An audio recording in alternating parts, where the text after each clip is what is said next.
안녕하세요. 김태훈의 현명한 투자자 방송 시작하겠습니다. 오늘은 아시아나 IDT에 대해서 좀 설명을 다시 드리겠는데요. 이 아시아나 IDT는 아시아나항공의 내부, 즉 예전에는 금호 아시아나 그룹이었죠. 그중에 내부 IT 쪽을 담당하면서 아시아나항공의 그러니까 항공권 이 발권 업무를 맡았던 회사였습니다. 그런데 이제는 아시아나항공이 금호그룹부터 떨어져 나오면서 대한항공과의 합병을 준비하고 있고, 이 통합 국적사의 이 발권 업무를 맡게 될 가능성이 큰 업체죠. 이 대한항공과 아시아나항공의 합병이 부실 기업을 인수하는 그런 합병이기도 하지만, 실제로 실제로 합병이 이루어질 경우에는 일본의 잘보다도 큰 회사가 될 수 있습니다. 그래서 이 대한항공과 아시아나항공의 합병에 맞춰서 일본 내에서도 잘과 아나항공의 합병을 얘기가 나오고 있는 그런 실정이죠. 그만큼 덩치를 키워야만 살아남을 수 있는 그런 시대가 되고 있는 겁니다. 지금 이에 따라서 대한항공과 아시아나항공이 서로 겹치는 중복 노선이나 또 여러 가지 좀 독과점이 우려되는 그런 노선들은 다른 항공사에 그 노선을 넘겨주도록 경쟁 당국이 제안하고 있고, 우리나라 공정거래위원회에서도 이러한 서울을 기점으로 해서 출발하는 이런 항공권, 그러니까 항공 노선들에 대해서 다른 그 항공사에게 넘겨줄 것을 요구하고 있습니다. 그리고 그거에 대해서 일부 조정이 이루어진 상황이고요.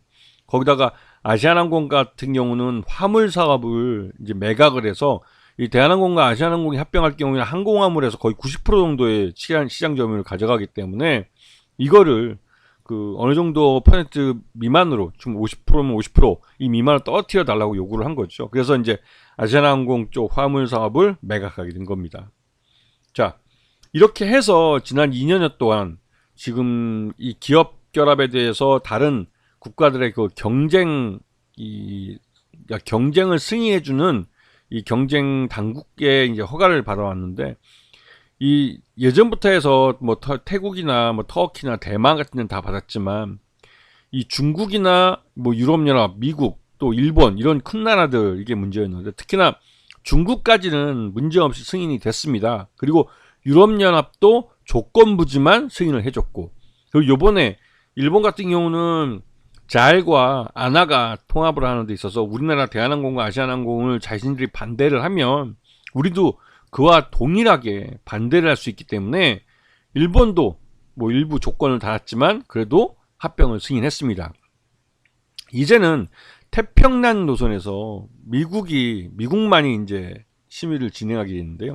지금 현재 미국은 이 태평양 노선에서 대한항공과 아시아나항공이 통합 그 국적기가 그 미국의 전통적인 그 항공사들보다는 뭐 덩치가 워낙 크다 보니까 이에 대해서 좀 경쟁에 있어서 미국 기업이 그 밀릴 수 있다는 그런 생각을 갖고 있습니다. 하지만 원래부터가 이제 인천공항이나 부산공항을 기점으로 해서 출발하는 태평양 쪽으로 나가는 그 항공 노선은 대부분 한국 사람들은 한국 비행기를 타고 가고, 미국 비행기나 다른 나라 항공기를 타고 가는 것은 그렇게 많지는 않았습니다. 그리고 미국인들도 마찬가지로 자기네 국적기를 타지, 특히나 이제 미국인들 중에서 대한항공이나 아시아나항공이 나름대로 이제 서비스가 좋다는 말 때문에, 그러면서도 가격도 일부 싸고, 그래서 이제 대한항공이나 아시아나항공을 사용하는 사람들도 많고, 그렇긴 하지만 그렇다고 해서 미국이 그렇게까지 반대할 것까지는 없었는데, 미국이 지금 법무부가 이런 독과점 문제에 대해서 그 소송까지 진행하면서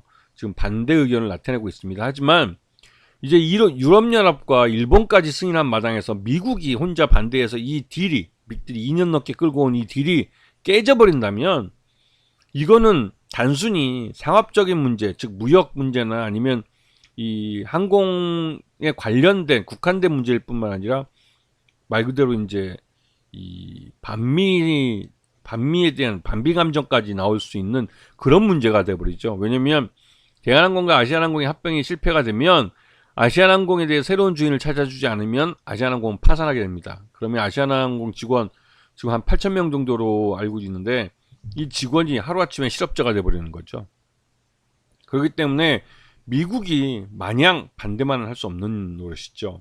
다른 나라처럼 일부 조건을 달고 그렇게 해서 양보를 할 필요가 있는데, 그 미국이 끝까지 반대를 하면 미국은 이제 깡패는 아닙니다. 깡패죠. 그건 지들한테 손톱만큼만 손해만 있어도 다른 나라에 대해서 그 보복을 하는 거기 때문에 우리도 그에 대한 보복은 해야죠. 미국에 대해서. 통상 문제에서 주는 게 있으면 받는 게 있고, 또 남의 걸 방해를 하면 그에 똑같이 보복을 하는 게 통상의 문제입니다. 근데 우리나라 동네 바보는 그렇게 할 줄 아는지 모르겠네요. 자, 이 아시아나 IDT는 이 금호 아시아나 그룹 내 핵심 IT 서비스 기업이었기 때문에 이 계열사들의 IT 그 업무를 대부분 다 위탁받아 해왔습니다. 그리고 가장 중요한 아시아나항공의 발권 업무 등 같은 것도 해왔고요. 거기다가 이 금호그룹이 금융이나 건설이나 다른 제조업 분야를 갖고 있기 때문에 그런 분야에 대한 이 IT 업무를 해왔던 경력들이 있습니다.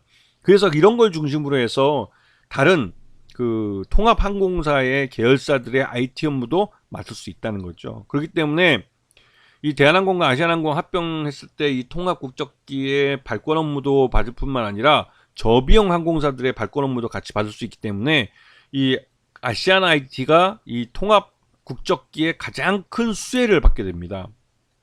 그리고 지난 3분기까지 실적만 봐도 실적 외형면에서 지난해보다는 물론 이 분기별로 때문에 이 매출만 갖고는 단순히 비교하기는 어렵지만 그 꾸준히 지금 회복세를 나타내고 있는 모습을 보이고 있죠. 이거는 이 포괄 손익계산만 봐도 알 수 있는데요. 이게 말 그대로 이제 지금 현재 그러니까 아시아나 IDT가 이 자기네 주거래처들인 아시아나항공의 이 항공 수요가 빠르게 회복되면서 그에 따라서 이 포괄 수익도 빠르게 개선되고 있는 걸 알 수 있습니다. 이거는 영업이익 면에서도 그렇고 당기순이익에서 작년보다 더블 정도가 나는 그런 모습에서 확인할 수가 있는 거죠. 이건 숫자로 보여주기 때문에 중요한 겁니다. 분명히 실적이 회복되고 있는 것을 보여주고 있죠. 그리고 최대주주는 지금 76%를 갖고 있는 아시아나항공인데 이게 통합국적기가 되면 통합국적기가 고스란히 이 지분을 가져가게 됩니다. 그렇게 되면 이 76%나 지분을 갖고 있기 때문에 아시아나 IDT의 수익은 고스란히 통합국적기의 수익이 됩니다. 그렇게 되면 이 통합국적기의 캐시카우 역할을 해줄 수 있는 거죠. 자, 그래서 2023년 3분기 실적 기준으로 봤을 때 적정주가 22,000원 정도로 평가되고 지난 3분기가 지나고 나서 주가가 아시아나 IT가 이제 꾸준히 우상향하면서 올라오고 있는데 이런 꾸준히 우상향하고 있는 차트는 실적이 회복되고 있는 걸 보여줬고 또 통합 가능성이 그것 때보다 점점 높아지고 있기 때문에 아시아나 IDT가 말 그대로 이 통합국적기 그룹 내 차지하는 위상이 점점 올라갈 뿐만 아니라 앞에서 잠깐 말씀드렸듯이 이 통합국적기의 캐시카우 역할을 해주기 때문에 이 아시아나 IT의 실적이 꾸준히 좋아질 가능성이 그것 때보다 높다는 것이죠. 그리고 지금 현재 주가는 3분기 때 실적을 고스란히 반영을 하고 있고 이제 4분기 때 실적이 반영될 차례입니다. 그래서 이 실적별로 봐야겠지만 이미 3분기 실적은 주가에 다 반영한 상태라고 할 수 있겠죠. 지난번부터 계속 말씀드렸지만 아시아나 IDT는 이 대한항공과 아시아나항공 통합에 있어서 가장 큰 수혜를 보는 자회사라는 것을 분명히 기억하고 계셔야 됩니다. 아시겠죠? 자, 오늘 방송 여기서 마치겠습니다. 감사합니다.